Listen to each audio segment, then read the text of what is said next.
हम लाते हैं top news, आपके फेवरेट टॉक शोज और अनलिमिटेड एंटरटेनमेंट सिर्फ यूट्यूब पर। अगर आपने अभी तक हमारा चैनल सब्सक्राइब नहीं किया तो अभी सब्सक्राइब करें और बेल आइकॉन को क्लिक करके हमारी लेटेस्ट वीडियोस के बारे में अपडेट जानें। सब्सक्राइब कीजिए और हम आपको लिए चलेंगे आपकी फेवरेट वीडियो की तरफ। बिस्मिल्लाहिर्रहमानिर्रहीम। आजकल तो जो पॉलिटिशियन निकलता है, चाहे किसी भी अदालत से निकले, चाहे इलेक्शन कमीशन से निकले, चाहे सुप्रीम कोर्ट से निकले, वो एक ही रट यहाँ पे लगा देता है, मुझे क्यों निकाला। आज फारूक सत्तार ने भी यही काम किया। वो कहते हैं जनाब कि मुझे क्यों निकाला। जो जिस तरीके से भी निकाला, किस तरीके से निकले फारूक सत्तार, क्या वजूहात हुई, वो एक लंबी स्टोरी है। क्या इलेक्शन कमीशन उन्हें बाहर भेज सकता था, उनको फारिग कर सकता था या नहीं कर सकता था, that's a separate story. Election commission में किसने आके फ़ैसला सुनाया, वो भी एक अलग स्टोरी है। But then again Farooq Sattar नहीं है अब, और फारूक सत्तार की जगह कौन आएगा। और फारूक सत्तार उसकी बड़ी पेशन गोइयाँ भी करते रहे। लेकिन एक चीज़ बिल्कुल सामने रखना चाहता हूँ, और ये है कि वो एक दफ़ा फारूक सत्तार आए और शो में आए मेरे। आज वैसे उन्होंने फिर आना था मेरे शो में, लेकिन आज वो मेरे ख्याल में पहले 7 बजे की फ़्लाइट पे उन्होंने जाना था कराची, फिर उन्होंने चेंज करवाई फ़्लाइट, फिर 10 बजे की फ़्लाइट पे वो कराची गए, और यहाँ पे इस्लामाबाद में वो कोई उनकी मसरूफ़ियात थी। मसरूफ़ियात ऐसी थी मेरे ख्याल में, कोई आगे पीछे बंदा दौड़ता रहता है कि शायद हाथ पाँव मारे तो शायद कोई ना कोई हल निकल आए या किसी को प्रेशराइज़ कर ले। तो वो एक अलग स्टोरी है। खैर एनीवेज़, मैं उसमें नहीं जाना चाहता, और मैं ये भी नहीं इसमें भी नहीं जाना चाहता कि फ़ारूक सत्तार ने कहा था कि वो आएंगे शो में मेरे और वो नहीं आए। मैं इस चक्कर में भी नहीं पड़ना चाहता। कोई बात नहीं, दैट्स अ सेपरेट थिंग। लेकिन कुछ अर्सा पहले एक शो किया फ़ारूक सत्तार के साथ मैंने, और कहा यह जाता था कि फ़ारूक सत्तार या उनके साथियों में से कोई साथी जो है, कुछ साथी जो है, उनका राब्ता अल्ताफ़ हुसैन के साथ है। और वो राब्ते के लिए मैंने जब पूछा कि किस किस का राब्ता है अल्ताफ़ हुसैन से, या कहाँ कहाँ से अल्ताफ़ हुसैन के पास पैसे जाते हैं, या कौन से लेफ़्ट राइट लोग ऐसे हैं फ़ारूक सत्तार के साथ जिनके अकाउंट्स के थ्रू, या ऐसे अकाउंट्स भी हैं जो कि किसी न किसी कंपनी के नाम पे खुले हुए हैं, उनके थ्रू अल्ताफ़ हुसैन के पास पैसे जाते हैं या नहीं जाते। तो अल्ताफ़ हुसैन के बारे में फ़ारूक सत्तार ने कहा, वो क्या कहा ज़रा वो सुन लीजिए, एक क्लिप दिखाएं जी। मैं आज आपकी ज़िंदगी आसान ना कर दूँ, कर दें। और वो ये कि इसलिए कि जो शक शुबा जो लोगों के जहनों में है कि जनाब MQM पाकिस्तान जो है वो MQM लंदन के साथ मिली हुई है, अगर उसको एक क्लैरिफाई कर दिया जाए। आपने किया, कई मरतबा किया उस चीज़ को क्लैरिफाई, लेकिन फिर भी लोगों के दिल में या जहन में एक थोड़ी सी खलिश रहती है। हलफ लेते हैं आप इस चीज़ का? बिल्कुल हलफ देता हूँ, बिल्कुल हलफ देता हूँ। कुरान पाक पे? कुरान पाक पे, हाँ, पक्की बात? बिल्कुल पक्की बात है। हलफ देता हूँ कि हम लंदन से अलग हुए हैं और हमारा कोई राब्ता, कोई कनेक्शन, कोई कम्युनिकेशन किसी का भी नहीं। फारूक सत्तार तो कहते रहे जी कि उनका राब्ता नहीं है, किसी से नहीं है, लेकिन उसके कुछ अरसे बाद ही कुछ चीज़ें ऐसी सामने आना शुरू हो गई जिसकी डिटेल्स शायद किसी वक्त फिर आपके सामने रखूं कि कौन से लोग ऐसे थे, या कौन सी MQM की ख़वातीन ऐसी थी या खातून ऐसी थी जिनके थ्रू पैसे जाते थे बाहर, और दुबई के अकाउंट से, किसी फर्म के अकाउंट से कैसे अल्ताफ़ हुसैन के पास पैसे पहुंच रहे थे, या वो कौन सी शख्सियत ऐसी थी, बहुत बड़ी हस्ती ऐसी थी जिसका ताल्लुक कराची से था, और वो नॉमिनेट भी हुई थी और इलेक्ट भी हुई थी एक बहुत बड़ी पोस्ट पे, लेकिन अब वो MQM में नहीं है, तो उनके थ्रू कैसे पैसे जाते थे। So that's a separate story. But then again Farooq Sattar कहते रहे जी कि उनका कोई राब्ता नहीं है अल्ताफ़ हुसैन से, और ना उनके इर्द गिर्द जो लोग हैं उनका किसी का राब्ता है अल्ताफ़ हुसैन से, और कोई उनको पैसे शैसे नहीं भेजता। खैर that was said in the interview also. लेकिन एक छोटी सी चीज़ और मैं आगे कहूँगा, एक दोस्ती जो है निभाते निभाते आज कहाँ से कहाँ चला गया मसला। फारूक सत्तार दोस्ती निभाते रहे, और कुछ सवालात कामरान तसूरी से मैंने की, क्योंकि कामरान तसूरी से ही वो जनाब दोस्ती निभाते रहे, और क्यों निभाते रहे उसकी वजूहात है। उनकी वजूहात जो है मैंने कामरान तसूरी से पूछी थी, और वो सवालात जो मैंने कामरान तसूरी के सामने रखे थे वो भी ज़रा सुन लीजिए, सुनाएं जी। फिर भी ये इल्जाम लगता है कि आप एस्टेब्लिशमेंट के आदमी है, एस्टेब्लिशमेंट के आपको जनाब लैंड करवाया एमक्यूएम के अंदर, पीपल्स पार्टी ने तो नहीं आपको पीस में इन्वॉल्व करवाया। आपको फारूक सत्तार साहब ने कहा कि जनाब मेरे पे प्रेशर है, मैं पीएसपी ज्वाइन कर लूँ। खवातीन की बातें ज्यादा सुनते हैं फारूक सत्तार साहब। साबिक गवर्नर सिंध डॉक्टर इशरत साहब को पार्टी का हेड बना दिया जाता है, या फॉर दैट मैटर मुशर्रफ साहब को पार्टी हेड करने के लिए कहा जाता है। मैं उस एमक्यूएम पाकिस्तान का हिस्सा नहीं हूँ।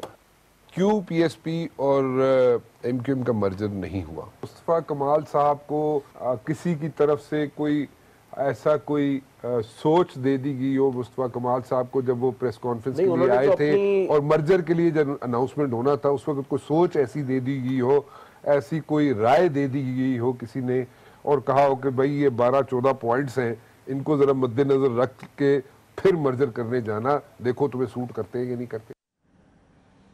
मेरे ख्याल में सवालात तो ठीक थे और उनके जवाबात भी कामरान तसूरी ने दिए, और कोई सेटिस्फाइड हुआ या नहीं हुआ मुझे नहीं पता, वो आप लोग बेहतर समझ सकते हैं। लेकिन उन्होंने बहुत से ज़्यादा इंकशाफात भी किए, आप लोगों के सामने रखे कि बेसिकली मसला जो है वो पैसों का है। पैसों की वजह से जनाब पूछगछ की गई। फारूक सत्तार ने पैसों के बारे में पूछा कि 6 अरब रुपया, 6.25 अरब रुपया कहाँ गया, और फारूक सत्तार ने पूछा जो है मेयर जनाब वसीम अख्तर से कि जनाब 6.25 अरब रुपया था वो कहाँ गया, और उसका कोई हिसाब किताब, तो अकाउंट जो थे वो ज़ीरो हुए थे। और कहा यह जाता है कि वसीम अख्तर साहब ने पुरानी पेमेंट्स कुछ करनी थी, बहुत पुरानी पेमेंट्स करनी थी ठेकेदारों की, वो कर दी और वो पैसा बिल्कुल ज़ीरो हो गया। लेकिन एनीवेज आज जो सिचुएशन है वो ये है जनाब कि किसी जगह, यहाँ एक और भी मसला था, एक और क्वेश्चन जो उठा था वो ये उठा था कि जनाब को सड़कें बनती हैं और सड़कों के जनाब एक सड़क का जो पेमेंट है 2-2 मरतबा हो जाती है, और वो भी इल्ज़ाम लगाया जाता है वसीम अख्तर पे। मैं चाहूँगा ये कि इन सब चीज़ों के जवाबात आइंदा क्या होगा, और एमक्यूएम कितने हिस्सों में बढ़ चुकी है, और अब एमक्यूएम का फ्यूचर क्या है, अब इस्टेब्लिशमेंट कहाँ खड़ी है। पहले तो कहा जाता था कामरान तसूरी इस्टेब्लिशमेंट का आदमी है, और कामरान तसूरी ख़ुद भी उन पे भी इल्ज़ाम है कि वो ख़ुद भी कहते रहे कि हाँ मैं इस्टेब्लिशमेंट का आदमी हूँ, और उन्होंने खुद इस चीज़ पे जनाब उन्होंने कहा भी, ख़ुद भी कहा, इंटरव्यू में भी कहा कि हाँ मैंने ब्रिज बिल्डिंग की between the establishment and MQM. But Rauf Siddiqui साहब मेरे साथ मौजूद हैं, उनसे भी मैं बात करना चाहूँगा। वसीम आफ्ताब है वाइस चेयरमैन पाकिस्तान सरजमीन, और सबसे इम्पॉर्टेंट चीज़ ये है कि मैं चाहूँगा ये कि आप अपनी कॉल्स करें, आप अपनी कॉल्स करके अगर कोई सवाल है रऊफ सिद्दीकी साहब से पूछना है वो पूछिए, अगर आपका कोई सवाल है वसीम आफ्ताब साहब से, पीएसपी वालों से, वो ज़रूर पूछिए, क्योंकि मैं चाहता ही ये हूँ कि कराची के लोगों की थोड़ी सी रिलीफ हो। कराची के लोग जो है मेरे लिए बहुत मोहतरम हैं, और मैं चाहता ही हूँ कि वो कुछ सवालात करना चाहें तो ज़रूर करें। हो सकता है किसी कन्फ्यूजन का शिकार हो इस वक्त, तो उनकी कन्फ्यूजन अगर मैं किसी हद तक दूर कर सकूँ तो मेरे लिए बहुत अच्छा हो जाएगा। रऊफ सिद्दीकी साहब, वसीम आफ्ताब साहब, आपका बहुत बहुत शुक्रिया आप दोनों का, आप तशरीफ़ लाए, और स्क्रीन पे आपके नंबर भी रोल हो रहा है जी कि अगर आप कॉल करना चाहें तो ज़रूर कीजिएगा। रऊफ सिद्दीकी साहब, पतंग किसकी है अभी, आपकी है या फारूक सत्तार साहब की? तो पतंग कट गई, अब आपके पास आ गई या नहीं आई जी, या कैसे चलेगा सिलसिला? देखिए, पतंग हमारी जागीर तो नहीं है। एमक्यूएम पाकिस्तान और उसका इंतखाबी निशान पतंग, ये कारकुनान की, आवाम की, सपोर्टर्स की और पाकिस्तान के आवाम की अमानत है। अच्छा, आप ये कह सकते हैं कि हम इसके कस्टोडियन हो सकते हैं, और कल कोई और भी कस्टोडियन हो सकता है, क्योंकि एक जज्बाती वाबस्तगी एमक्यूएम पाकिस्तान और उसके इंतखाबी निशान पतंग से है। लिहाजा अगर हम ये क्लेम करें कि पतंग हमारी है तो ये मुनासिब बात नहीं है, ये एक अजीब छिछोरपने वाली बात होगी। अच्छा, हमें बड़ा रियलिस्टिक होकर ये देखना होगा कि हम जो जद्दोजहद कर रहे हैं, हमारी ये जद्दोजहद अगर हम उसको समझते हैं कि मुक़द्दस है तो उसकी वजह यह है। क्या जद्दोजहद किसके खिलाफ कर रहे हैं आप? क्या जद्दोजहद कर रहे हैं कि मिडिल क्लास और लोअर मिडिल क्लास जो पाकिस्तान में एक फरसूदा स्टेटस को 30 साल से तो आपके पास हुकूमत है रऊफ सिद्दीकी साहब, एमक्यूएम 30 साल से हुकूमत में है, अभी तक फरसूदा निज़ाम, अभी तक अगर आप जद्दोजहद कर रहे हैं तो फिर तो बड़ा मुश्किल काम है, आगे भी बड़ा मुश्किल हो जाएगा। हाँ, ये तो नस्लों तक भी बाज़ औक़ात नस्लों तक मुहित हो जाती है, क्योंकि जो जमे जमाए निज़ाम के सामने हम खड़े हैं मिडिल क्लास और लोअर मिडिल क्लास पे, लेकिन अगर आप इसका तज़किया करेंगे तो आप ये देखें कि हमारे प्लेटफॉर्म से जो इलेक्शन लड़ते रहे हैं पाकिस्तान की सियासत में, इतनी रिच पॉलिटिक्स के अंदर, 1 रुपया खर्च किए बगैर हमारे मिडिल क्लास के नुमाइंदे कौमी असेंबली और सेनेट में बड़े-बड़े रऊफ साहब ये सारा जो स्टेटमेंट है ये बहुत पुराना हो गया, बहुत ऑब्सोलीट हो गया कि जनाब मिडिल क्लास को आप अभी इलेक्शन नहीं है नहीं, लेकिन ठीक है अभी भी बिकता है नहीं अभी, लेकिन फिर भी, लेकिन इसके चेंज क्या आई फिर? अगर आपने बहुत काम किया, आप लोगों ने बहुत मेहनत की, आप लोगों ने मिडिल क्लास को सामने लेके आए, तो व्हाट इज़ द चेंज जो कि आज भी आप जद्दोजहद ही कर रहे हैं 30 साल बाद भी? तो फिर चेंज कब आएगी? मतलब कि ये ट्रक की बत्ती के पीछे लगा के रखेंगे सबको आप? नहीं, ऐसा नहीं होता। आप तो खुद सहाफ़ी है और आपका तो मुताला हम लोगों से कहीं ज़्यादा है। आप अगर तारीख़ उठा के देखें बनी नौ इंसान में, तो ये हम जद्दोजहद करते हैं, नताइज का इल्म तो अल्लाह को है। हम एक जद्दोजहद कर रहे हैं, हमने एक मिसाल दी, मिसाल को साबित किया, हर दफ़ा साबित करते हैं। हमारा एक सेनेटर आया है, लेकिन वो 1 रुपया खर्च किए बगैर आया है। बाकी जगह जो सेनेटर आए हैं वो अरबों रुपए खर्च करके आए। तो आप और आपके मीडिया ये बताते रहे, कम अज़ कम ये तो है कि हम ये क्लेम तो कर सकते हैं कि एक ही सही, लेकिन हम सही डायरेक्शन में हैं कि ये चले। वैसे फ़रोग नसीम साहब डिज़र्व करते थे, वो तो बन गए। फ़रोग नसीम साहब अच्छे आदमी हैं, पढ़े लिखे आदमी हैं, और उनकी कोशिशें भी बहुत ज़्यादा हैं। उन्होंने बहुत काम भी किया MQM के अंदर रहकर, वैसे भी बहुत काम किया उन्होंने, इसमें कोई शक नहीं है। लेकिन मुझे ये बात नहीं समझ आई कि 30 साल अभी तक जद्दोजहद हो रही है, ये मेरी समझ से बाहर है। वसीम साहब से पूछ ले, वसीम आफ्ताब साहब भी आए, आप भी जद्दोजहद जारी रखेंगे आइंदा 30 सालों के लिए वसीम आफ्ताब साहब, या कोई चेंज ला सकेंगे आप, या ऐसे ही चलता रहेगा काम? देखिए, रऊफ भाई ने जिस तरह से कहा कि कौमों की ज़िंदगी में 10-20 साल कोई अरसा नहीं होता, बिल्कुल सही फरमाया इन्होंने। लेकिन भाई ने कोई नहीं आना आपके पास, मैं आपको बता दूं। मैं आपको सच्ची बात बता रहा हूँ, रऊफ सिद्दीकी साहब ने PSP ज्वाइन नहीं करनी। आप बेशक उनकी बातों की तारीफें करते रहे, उन्होंने नहीं आना आपके पास। मेरी बात का आधा हिस्सा सुना है ना, अगला हिस्सा भी पूरा होने दो, फिर तशफ़ी हो जाएगी आपकी। अच्छा चले। तो बिल्कुल सही बात कही, लेकिन उसकी कोई सिमत होती है, और मौजूदा दिनों में उसकी सिमत कहीं नज़र नहीं आई। कराची शहर मरदमशुमारी में उसके लोगों को नहीं गिना गया। अभी जो हल्का बंदियाँ हुई हैं उसके अंदर उसके साथ ज़्यादती हो गई। इस सारी सूरत हाल में मतलब हम आगे की बजाय हम तो बहुत पीछे की तरफ चले गए। और आपके इख्तलाफात अपनी जगह होंगे, बिल्कुल होते हैं इख्तलाफात, और अल्लाह करे वो हल भी हो जाएं। लेकिन सरे दस मसला ये कि पाकिस्तान का सबसे बड़ा शहर जो इकनॉमिक इंजन है, उसका इकनॉमिक हब है, उसके लोग साफ पीने के पानी को तरस रहे हैं। वसीम साहब, एक let's come to this thing, क्योंकि ये सारी चीज़ें बहुत दफ़ा डिस्कस होती है और बहुत चैनल्स पे होती हैं, बहुत से शोज़ में होती हैं। Let's come up with something new जी। क्या what change can you people bring in? PSP क्या चेंज लेके आ सकती है? PSP के पास क्या है देने के लिए? क्या है, आप लोग क्या दे सकते हैं? आप लोग कुछ सीटें लेके आ जाएंगे? आप लोग तो कहते हैं कि हम लोग इलेक्शन भी लड़ेंगे, तो हम लड़ेंगे जनाब, सोलो फ्लाइट लेंगे और उसके बाद इत्तेहाद करेंगे, ये आप लोगों का ख्याल है। और अगर ऐसा है तो फिर देन अगेन आप लोगों के लिए तो मुश्किल नहीं हो जाएगा अगर आप ज़्यादा सीटें ना निकाल सके या ना निकाल सके कुछ भी, तो वेयर डू यू स्टैंड? आप लोग करेंगे क्या? देखिए मुबश्शिर, पहली बात तो ये कि हर पार्टी का अपना एक नैरेटिव होता है। हम एक नई पार्टी हैं, लेकिन हमें सियासत बहाल करते हुए 30 साल हो गया। मैं ये समझता हूँ कि इस मुल्क में जहाँ सब तरह के नारे लग रहे हैं, वहाँ आज इस मुल्क को नेशनलिज्म की ज़रूरत है। आज ये कराची शहर जो कई करोड़ का शहर है, इसमें सिर्फ उर्दू बोलने वाले महाजर नहीं रहते हैं, यहाँ पंजाबी पठान सब रहते हैं। अगर हम सब यूनाइट हो जाते हैं तो मैं समझता हूँ कि देखिए, मुस्तफ़ा कमाल को ये नहीं कहने की ज़रूरत है कि आप मुझे जिताएंगे तो मैं ये करके दिखाऊंगा। नहीं, वो उसने करके दिखाया हुआ है। वो जब इस कराची शहर का मेयर था, उसने दुनिया में तेज़ी से तरक्की करता हुआ शहर बना के दिखा दिया। इसमें कोई शक नहीं है कि मुस्तफ़ा कमाल ने काम करके दिखाया जी, जब वो मेयर थे, इसमें कोई शक नहीं है।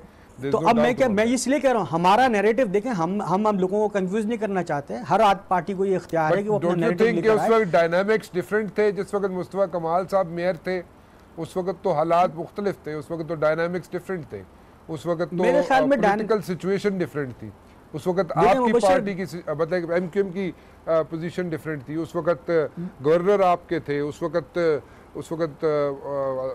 मुशर्रफ साहब जो थे वो he was going out of the way for Karachi. देखिए मुबशिर, देखिए ये जो डायनेमिक्स डेफिनेटली चेंज होंगी, लेकिन हर चीज़ में जब अगर किसी वक्त अगर किसी कैप्टन को आप उसकी जीत का क्रेडिट देते हैं और उसके हारने पर उसको लानत मलामत देते हैं, तो मैं समझता हूँ कि ये उस कैप्टन का क्रेडिट तो जाता है ना कि उसने बना के दिखा दिया। भाई इसके बाद की बहुत सारे सूरत हाल आज भी शहर में मेयर एमक्यूएम का ही है। आज अगर वो जब अगर आप याद करें फारूक भाई जब ये सब एक थे, फारूक भाई ने एक प्रेस कॉन्फ्रेंस की थी जिसमें उन्होंने एक पेपर लहरा के दिखाया था कि भाई आप मुझे सिर्फ मेयर का इंतखाब जीतने के बाद ओथ उठाने दें, मैं इस शहर को दोबारा से वैसे बना के दिखा दूंगा। तो मैं तो उसी प्रेस बिल्कुल ठीक कह रहे हैं आप, बिल्कुल ठीक कह रहे हैं। मैं रऊफ सिद्दीकी साहब से भी पूछना चाहूँगा कि रऊफ सिद्दीकी साहब, फारूक सत्तार साहब को हो क्या गया था? फारूक सत्तार साहब जब उन्होंने पार्टी टेक ओवर की, और रिसेंटली फारूक सत्तार साहब तो आप लोगों से मिलना पसंद नहीं करते थे, और वही फारूक सत्तार साहब तो आपको 2-2 घंटे 3-3 घंटे लटका के रखते थे, और फारूक सत्तार साहब कहते थे जनाब के अभी मेरे पास टाइम नहीं है, अभी मैं मीटिंग्स कर रहा हूँ, अभी मुलाकातें कर रहा हूँ, मैं आऊँगा नहीं आऊँगा जाऊँगा। What happened? क्या हो क्या गया था उन्हें? एक ब्रेक ले लूं, उसके बाद जरा जवाब दीजिएगा। तो रऊफ सिद्दीकी साहब दुरुस्त कर दे। रऊफ सिद्दीकी साहब, what was the issue? Farooq Sattar साहब मिलते क्यों नहीं थे आप लोगों से? 2-2 घंटे आपको बिठाई क्यों रखते थे? आप लोग कहते थे कि जी वहाँ पे आ जाएं, यहाँ पे आ जाएं, हम आ जाते हैं, लेकिन वो आपको वक्त भी देने के लिए तैयार नहीं थे। What's the issue? What was the issue? और आप लोग तो बड़े पुराने कुलीग रहे हैं, आप तो बड़े सीनियर हैं वैसे भी रऊफ भाई, तो क्या मसला क्या था? फारूक सत्तार साहब को कोई जादू चढ़ गया था, किसी ने जादू कर दिया था, क्या हो गया था? नहीं, ये असल में एक बड़ी वाज़ेह बात है कि जब ये वाक़या हुआ था सेनेट के इलेक्शन के ऊपर, तो ये उस दिन का वाक़या नहीं है, बल्कि ये गुज़श्ता 7-8 माह से ये प्रॉब्लम बड़ी तेज़ी के साथ थी और उसके बड़े नीचे तक इसके असरात जा रहे थे और बड़ी फ्रस्ट्रेशन थी पार्टी के अंदर, और कई दफ़ा इसके ऊपर पूरी राब्ता कमेटी ने सवाल जवाब किए थे और बहुत सारी जगह पे डॉक्टर फारूक सत्तार को माज़रत करनी पड़ी थी। और ज़ाहिर सी बात है एक पुराना साथ था तो इन तमाम चीज़ों को मैनेज किया जाता रहा, लेकिन ऐसा होता था कि नहीं होता था, ये तो बताए ना। क्या होता था? आपको 2-2 घंटे इंतजार करना पड़ता था, आप लोगों को मुलाकात नहीं होती थी, देर से होती थी, अंदर फारूक सत्तार साहब की मीटिंग्स चल रही होती थी और आप लोग इस तरह फंसे रहते थे, you people were like hanging in the air. और इस तरह का होता था कि नहीं होता था? ये तो बहुत होता था और तो ये इंतहाई तकलीफदेह बात थी कि पार्टी की पूरी लीडरशिप उनके घर पे गई। हाँ। और कई घंटे बिठा के रखा। ये उनके एक हिकमत अमली हो सकती थी, ये इसके कोई जवाब नहीं था कि लीडरशिप घर के ऊपर आ रही है। मेरे ख्याल में वो कई दफ़ा सिर्फ इस बुनियादी उसके ऊपर था कि ये फैक्शन ना हो, ये टुकड़े ना हो। अभी कितने टुकड़े हो गए रऊफ सिद्दीकी साहब? एमक्यूएम के कितने ग्रुप्स बन गए? यार इसमें अगर आप देखेंगे ना तो ये जिम्मेदारों के अंदर आगे पीछे आपको चीजें नजर आएंगी, लेकिन अभी कौन हु इज लीडिंग एमक्यूएम वो बता दीजिए। डॉक्टर खालिद मकबूल सिद्दीकी हैं जो जिनको राब्ता कमेटी जो हाईएस्ट फोरम है 2/3 मेजॉरिटी से डॉक्टर फारूक सत्तार की जगह डॉक्टर खालिद मकबूल सिद्दीकी को कन्वीनर बनाया है और वो बड़े सीजन पॉलिटिशियन है। ये कौन से इलेक्शंस की बात कर रहे हैं? नहीं, ये तो इलेक्शन की में थोड़ी कन्वीनर, देखिए पार्टी का आइन ये है कि इंटर पार्टी इलेक्शन जब नहीं मैं आइन तो आप लोगों ने चेंज किया ना, पहले तो आइन किसी ने पढ़ा ही नहीं था, आज तक वो आइन चेंज हुआ क्योंकि वो एक ऐसी कोई किताब रखी हुई थी जब तक अल्ताफ हुसैन थे, वो तो आइन किसी ने पढ़ा ही नहीं था 2-4 लोगों के अलावा, और मेरे ख्याल में उसमें से एक शख्सियत आप भी थे। मैं एक कॉल ले लूँ साथ, डॉक्टर युसरा है जी, मैं अगर गलत नाम ले रहा हूँ तो मुझे माजरत चाहता हूँ जी। डॉक्टर साहबा अस्सलाम वालेकुम राना साहब। जी वाह इस्लाम जी। सबसे पहले तो मैं आपसे ये कहना चाहूंगी कि मैं आपकी बहुत बड़ी फैन हूँ and I have been always following your work and I would definitely appreciate, आप बहुत अच्छा काम कर रहे हैं। मैं वैसे भी डॉक्टरों की बहुत इज्जत करता हूँ जी। जी बहुत शुक्रिया, बहुत शुक्रिया। अच्छा राना साहब, बेसिकली बात ये है कि being a citizen of Pakistan, सही है, मेरे हमेशा अभी जो मैं पॉलिटिकल सिनेरियो चल रहा है तो मेरे जहन में कई सवालात होते हैं, कई आइडियाज होते हैं, तो थोड़ा सा मैं टाइम लेना चाहूंगी, बट मैं अपने सवाल जो है पुट फॉरवर्ड करना चाहूंगी। जी। पहले तो एक बात, being a citizen of Pakistan, एक अवाम की हैसियत से मैं ये कहती हूँ कि मुस्तफा कमाल साहब ने आकर बेसिकली ये तो शो कर दिया कि morally he is very strong. उन्होंने उस वक्त पार्टी बनाई जबकि एमकेएम के कायद अल्ताफ हुसैन जो थे वो मौजूद थे, और एक ये लीडर ही कर सकता है, एक ये लीडरशिप क्वालिटी है to bring up a party, और इतने क्लियर स्टांस के साथ कि वो क्या सोच रहे थे, वो क्या करना चाहते थे और क्या हुआ था। ही हैड एडमिटेड एवरीथिंग, उन्होंने जिस तरह से भी किया। सो हम लोगों के नजर में एक जो सही ट्रू लीडरशिप या लीडर की जो डेफिनेशन होती है उस पर वो साहब पूरे उतर गए। लेकिन डॉक्टर साहब आगे आगे क्या हुआ? ठीक है, उसमें कोई शक नहीं कि मुस्तफा कमाल साहब ने उस वक्त पार्टी बनाई जिस वक्त लोग इतना काफ़ी खौफजदा थे अल्ताफ हुसैन से, बिल्कुल इसमें कोई शक नहीं है। But then again what next, आगे क्या? देन अब देखें, एक पार्टी, उस इंसान की पार्टी को हाईजैक कर लिया गया है और इसके डिफरेंट नाम बना दिए गए हैं। बहादुराबाद की है जी, आपकी PIB की है जी, एंड एवरीथिंग, लेकिन उस इंसान की पार्टी को आगे ले जाया जा रहा है जिसमें पैट्रियोटिक सिटीजन ऑफ पाकिस्तान।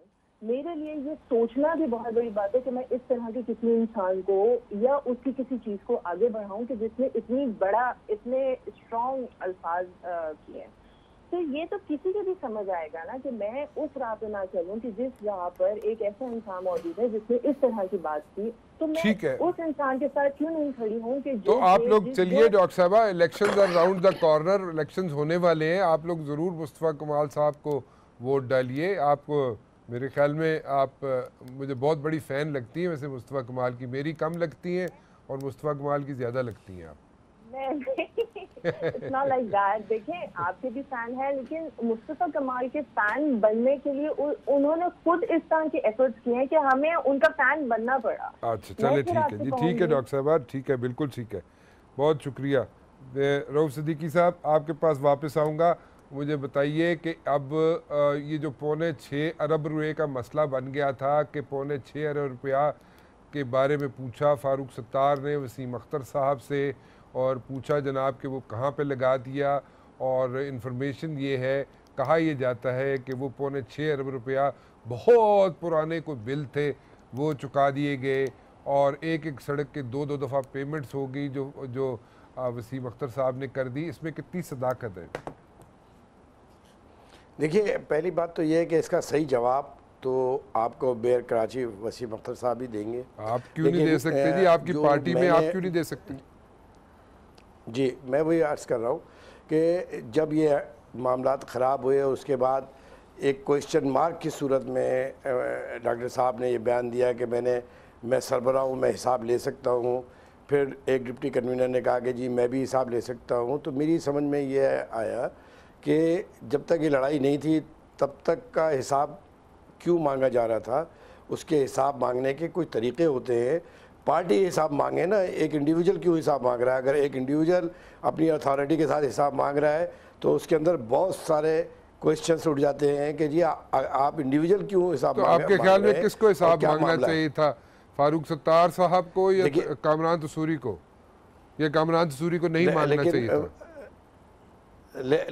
लेकिन मैं तो ये कहूँगा कि ये हिसाब उनके अपने फोरम पर और उससे रिलेटेड जो इदारे हैं, मेयर उनके आगे जवाब दे, वो उनको जवाब दे। लेकिन यहाँ पर जब राब्ता कमेटी मतलब फारूक सत्तार साहब के फारूक सत्तार के आगे जवाब दे नहीं थे वसीम अख्तर, ये आप कह रहे हैं?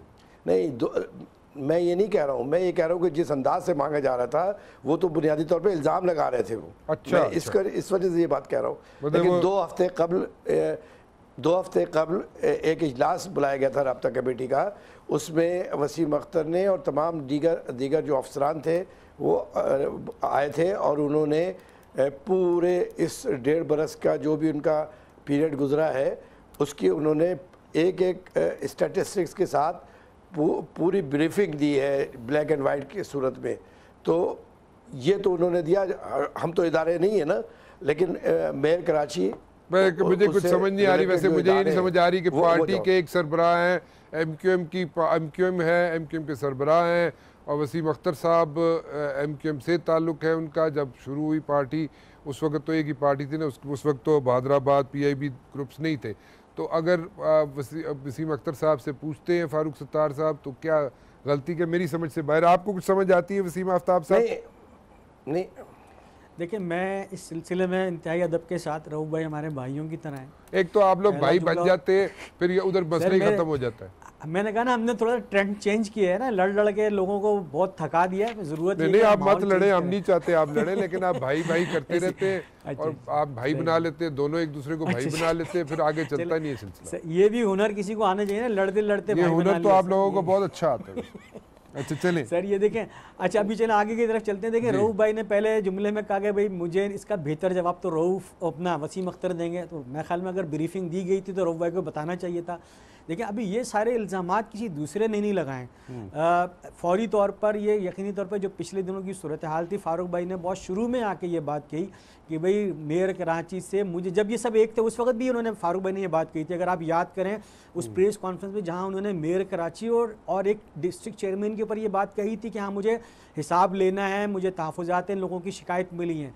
अगर चलें ठीक है, वो वक्त गुजर गया था, अभी भी चाहिए था कि भाई शहर के लोगों को तो कम से कम, जब आप पर करप्शन के इतने बड़े इल्ज़ामात लग रहे हैं तो भाई आप एक इतनी प्रेस कॉन्फ्रेंस करते हैं। आपने 20-25 दिनों में कई 100 प्रेस कॉन्फ्रेंस कर दी।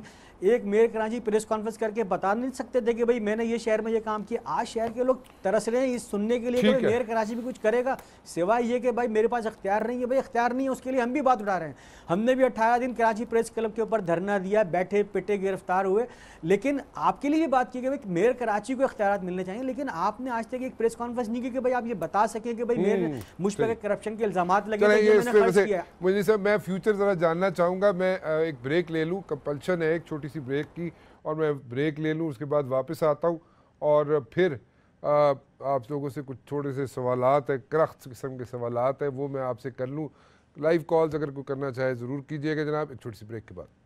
भी ये इल्ज़ाम लगता है कि आप इस्टेब्लिशमेंट के आदमी है, इस्टेब्लिशमेंट के आपको जनाब लैंड करवाया MQM के अंदर, पीपल्स पार्टी ने तो नहीं आपको पीस में इन्वॉल्व करवाया है। आपको फारूक सत्तार साहब ने कहा कि जनाब मेरे पे प्रेशर है, मैं PSP ज्वाइन कर लूँ। खवातीन की बातें ज़्यादा सुनते हैं फारूक सत्तार साहब। साबिक गवर्नर सिंध डॉक्टर इशरत साहब को पार्टी का हेड बना दिया जाता है, या फॉर दैट मैटर मुशर्रफ साहब को पार्टी हेड करने के लिए कहा जाता है। मैं उस MQM पाकिस्तान का ऐसा नहीं होगा। क्यों PSP और MQM का मर्जर नहीं हुआ? मुस्तफ़ा कमाल साहब को किसी की तरफ से कोई ऐसा कोई सोच दे दी गई हो मुस्तफ़ा कमाल साहब को जब वो प्रेस कॉन्फ्रेंस के लिए आए थे और मर्जर के लिए जब अनाउंसमेंट होना था उस वक्त कोई सोच ऐसी दे दी गई हो, ऐसी कोई राय दे दी गई हो किसी ने, और कहा हो कि भाई ये 12-14 पॉइंट्स हैं, इनको ज़रा मद्देनज़र रख के फिर मर्जर करने जाना, देखो तुम्हें सूट करते हैं या नहीं करते? ये कामरान तसूरी साहब से जो सवालात किए गए जनाब, वो आपके सामने मैंने रखे, और मैं ज़रा जाऊँगा वसीम आफ्ताब साहब के पास। और वसीम आफ्ताब साहब, किसी भी वक्त कोई ऐसी सिचुएशन बनी PSP में कि फ़ारूक सत्तार PSP में आ रहे थे या वो आना चाहते थे, या उन पे कोई प्रेशर माउंट हो गया कि उनको PSP में आना पड़ेगा, इस तरह की कोई सिचुएशन कभी बनी? देखिए मुबशिर, ये अक्टूबर के जिस महीने में ये सारी सूरत हाल हुई तो उसमें MQM के दोस्तों का भी एक मौक़िफ़ सामने आया था, और मुस्तफ़ा कमाल ने भी एक प्रेस कॉन्फ्रेंस करके उस सारी सूरत हाल की सही तर्जुमानी कर दी थी। ये यकीनी तौर पे शहर के बहुत सारे लोग ये चाहते हैं, अभी भी बहुत सारे लोग कहते हैं कि आप लोग मिल जाएं, और इसके बाद अगर कोई ऐसी बात हुई है तो यकीनी तौर पर लोगों की राय है, उसका हम सुनते हैं, उसको अपनी, मैंने कहा ना कि इस सारी सूरत हाल के अंदर हम वैसे देख पार्टी अब ये समझते हैं कि हमारा अपना एक नज़रिया है, MQM अगर उस पर कायम रहना चाहती है। आप जरा मुझे ये बताइए वसीम साहब कि क्या ऐसी कोई सिचुएशन किसी वक्त बनी कि फारूक सत्तार साहब PSP की तरफ उनका झुकाव हुआ, वो आना चाहते थे या मिलना चाहते थे या उसमें शामिल होना चाहते थे? लोगों की राय अपनी जगह। देखिए देखिए, फारूक भाई की अगर वो प्रेस कॉन्फ्रेंस देखा जाए तो उन्होंने अपनी प्रेस कॉन्फ्रेंस के अंदर खुद ये बात की थी कि भाई मैं ये जो मर्जर की सूरत हाल हुई थी, ये सारे लोग ये उसके सिग्नेचरी हैं, लेकिन बाद में इन्होंने उससे डिनाइल दे दिया। तो ये उनका अपना मौक़िफ़ है, उनकी अपनी पार्टी का मौक़िफ़ है। उन्होंने उस वक्त जब ये कंबाइंड थे तब ये, और उसके बाद फौरी तौर पर जो press, I am not talking about that press conference या उस मर्जर की मैं बात नहीं कर रहा। मेरे ख्याल में मैं चाह ये रहा था, मैं पूछ ये रहा था, कामरान तसूरी कह रहे थे कि उन पे प्रेशर था कि वो MQM ज्वाइन कर लें। सो वो कामरान तसूरी मेरे ख्याल में इंडिविजुअल कैपेसिटी की बात कर रहे हैं, या वो अगर उन पे अगर कोई दबाव था भी तो वो क्या दबाव था आपकी नज़र में है? कोई आपको पता है, इल्म है इसका? मेरे ख्याल में नहीं है आपको इस चीज़ का पता। नहीं, मेरे देखें ना, फारूक भाई की अगर आज की भी अगर उनकी बात देख लें, अगर वो खुद से आना चाहते हैं, हमारे लिए तो फारूक भाई हो या रऊफ भाई, हम तो सबके लिए दरवाजे हमारे रऊफ भाई नहीं आएंगे, और ना हम ऐसी कोई बात भी नहीं करते हैं। प्रोग्राम शुरू हुआ है तो आप रऊफ भाई को घेरने के चक्कर में हैं, अभी तक घेर रहे हैं, प्रोग्राम खत्म होने वाला है, नहीं आएंगे ये। हम एक अच्छे माहौल की विदा करना चाहते हैं, मुझे पता है ये रऊफ सिद्दीकी नहीं आएंगे, झगड़ा करें। और फारूक भाई अगर आना चाहेंगे तो मैंने कहा ना कि वो उनकी अपनी राय है, वो क्या सोच रहे हैं, वो क्या बात कर रहे हैं, आप रऊफ सिद्दीकी साहब को जो आप चक्कर में है ना, किसी न किसी तरीके से ल्योर इन कर लें, आप इनको घेर घार के ले जाए PSP में, ऐसा नहीं होगा। समझदार आदमी है। नहीं, मैं आपको जन्नत में लेके जाना चाहते हैं ना ये? मुझे तो खैर जन्नत में लेके जाना चाहते हैं, लेकिन मेरे साथ और भी बड़ों को लेके जा रहे थे ये। खैर एनीवेज, फारूक अपना रऊफ सिद्दीकी साहब, आखिर में एक चीज़ समझा दीजिए मुझे, मैं समझना चाहता हूँ, प्लीज़ ज़रा क्लियर अल्फाज में समझा दीजिएगा, क्योंकि ये जो टोपी वाला काम है ना, टोपी मत पहनाइएगा। आप मुझे बताएं कि इसके बाद आप लोगों का क्या ताल्लुक़ है कोई फ़ारूक सत्तार साहब से? फ़ारूक सत्तार साहब की हैसियत क्या है?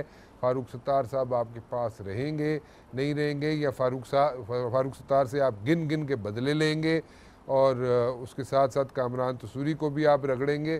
क्या आप लोग करना क्या चाहते हैं? देखिए, बड़ी वाज़ेह बात है कि पार्टी के जो फैसले हैं वो पार्टी की राब्ता कमेटी के मुताबिक होंगे। डॉक्टर फारूक सत्तार पार्टी के अभी बुनियादी रुकनियत से उनको नहीं हटाया है, वो अभी नहीं हटाया तो आप हटाना चाह रहे हैं, ये कह रहे हैं? नहीं, कतई नहीं। आपने कहा अभी नहीं हटाया, पार्टी पे आए, अभी नहीं हटाया, तो फिर अभी नहीं हटाया तो हटाना चाह रहे हैं आप फारूक सत्तार को बुनियादी रुकनियत से? नहीं, इसका मतलब है कि डॉक्टर साहब जब आना चाहें मोस्ट वेलकम, और बहुत उससे हम उनको इन व्हाट कैपेसिटी डॉक्टर साहब आना चाहें तो आए।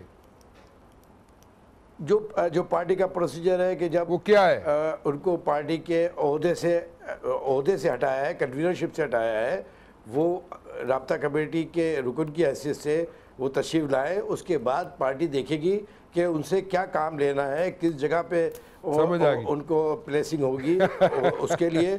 और जहाँ तक वसीम भाई का मामला है, बस वसीम भाई का मामला तो हमने डिस्कस कर लिया, मैं समझ आ गई मुझे फारूक सत्तार से।